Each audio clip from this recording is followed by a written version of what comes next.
Madam, এই নিন 1,00,000 টাকা। আমাকে একটা ফেরারি দিন, এটা আমার বাবার স্বপ্ন।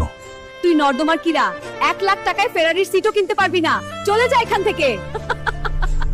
এইখান থেকে দূর হও, গরিব অলস কোথাকার, তোদের সাইকেল কেনা ক্ষমা নাই। বাবা, আমরা গরিব বলেই সবাই আমাদের তাড়িয়ে দেয়, কিন্তু চিন্তা করবেন না, আপনার ছেলে আপনার স্বপ্ন একদিন পূরণ করবেই। স্যার, আমাকে যে কোনো কাজ দিন, আমার টাকার খুব দরকার, আমি খুব খাটবো। দেখ হালকু, এই বিল্ডিংটা যদি 11 দিনে বানাতে পারিস তাহলে 7 কোটি টাকা পুরস্কার পাবি। ঠিক আছে, আমি রাজি। আমি এত খাট যে ভাগ্য আমার কাছে মাথা নত করবে। বন্ধুরা, আমার শক্তি কমে আসছে, আমাকে লাইক করুন, আমাকে শক্তি দিন যাতে আমি আমার বাবার স্বপ্ন পূরণ করতে পারি। আমি এত খাটবো যে ভাগ্য আমার কাছে মাথা নত করবে। স্যার, আমি কাজটা 10 দিনে শেষ করেছি, 11 দিনে নয়। এখন আমাকে আমার 7 কোটি টাকা দিন। আমি রাজি হালকু, আপনার মতো দ্রুত কেউ কাজ করেনি। এই পুরো 2 কোটি টাকা নিয়ে। হ্যাঁ, আমি এত খুশি, একটা গাড়ি কিনবো। এই পুরো 2 কোটি টাকা নিয়ে তাড়াতাড়ি একটা গাড়ি দা।